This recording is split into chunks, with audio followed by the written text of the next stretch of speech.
சிவபெருமானது 64 திருவிளையாடல்களில் இந்திரன் முடிமேல் வளையெறிந்த படலம் நூலின் 14வது படலமாகும். உக்கரபாண்டியன் நீதிநெறி தவறாமல் மதுரையை ஆட்சி செய்து வந்தான். அப்பொழுது ஒரு சமயம் மழையானது மூவேந்தர்கள் ஆட்சி செய்யும் தமிழ்நாட்டில் பொய்த்தது. ஆகையால் தமிழ்நாட்டில் நீர் வளமின்றி பஞ்சம் உண்டானது. நாட்டு மக்களின் துயர் தீர்க்க எண்ணிய மூவேந்தர்களும் பொதிகை மலையில் வசித்த அகத்தியரின் உதவியை நாடி சென்றார்கள். அகத்தியரும் கோள்களின் நிலையையும் கால நிலையையும் ஆராய்ந்து மூவேந்தர்களிடமும் அடுத்து 12 ஆண்டுகளுக்கு மழை பெய்யாது, ஆதலால் நீங்கள் மழை கடவுள் வருணனுக்கு தலைவனான இந்திரனிடம் மழையை பெய்ய செய்யுமாறு கேளுங்கள் என்று கூறினார். மூவேந்தரும் அகத்தியரிடம், நாங்கள் இந்திரனை சந்திக்க வேண்டுமென்றால் இந்திரலோகம் செல்ல வேண்டும். நாங்கள் எப்படி இந்திரலோகத்திற்கு செல்வது என்று கேட்டார்கள். அதற்கு அகத்தியர், நீங்கள் மூவரும் சோமவார விரத வழிபாட்டினை பின்பற்றி சிவபெருமானின் திருவருளை பெற்று இந்திரலோகத்தை அடையுங்கள் என்று கூறினார். தமிழ் மூவேந்தரும் சோமவார விரத முறையை விளக்குமாறு அகத்தியரிடம் கேட்டுக்கொண்டார்கள்.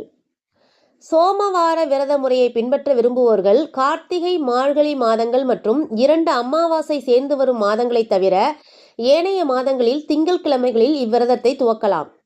இதற்காக விரதம் தொடங்கும் திங்கட்கிழமைக்கு முந்தைய ஞாயிற்றுக்கிழமைகளில் இரவில் உணவு உண்ணாமல் நிலத்தில் படுத்து உறங்க வேண்டும். திங்கட்கிழமை அதிகாலையில் எழுந்து சொக்கநாதரை மனதில் நிலைத்து அன்றைய கடன்களை முடித்து பொற்றாமரை குளத்தில் நீராடி வெந்நீர் அணிந்து கொள்ள வேண்டும். மந்தாரை, முல்லை, இருவாச்சி, ஜாதிமல்லி மலர்களால் விநாயகரை வழிபட்டு பின் சொக்கநாதரை முறைப்படி வழிபட வேண்டும். பின் பஞ்சாமிர்தம், பஞ்சகவ்யம், நறுங்குடி தேன், சந்தன குழம்பு, குளிர்ந்த தூய நீர் ஆகியவற்றால் இறைவனுக்கு அபிஷேகம் செய்ய வேண்டும். அழகிய வெண்பட்டு, பச்சை கற்பூர, சுண்ணம், சந்தனம், மல்லிகை உள்ளிட்ட மணமுள்ள மாலை ஆகியவற்றை அணிவிக்க வேண்டும்.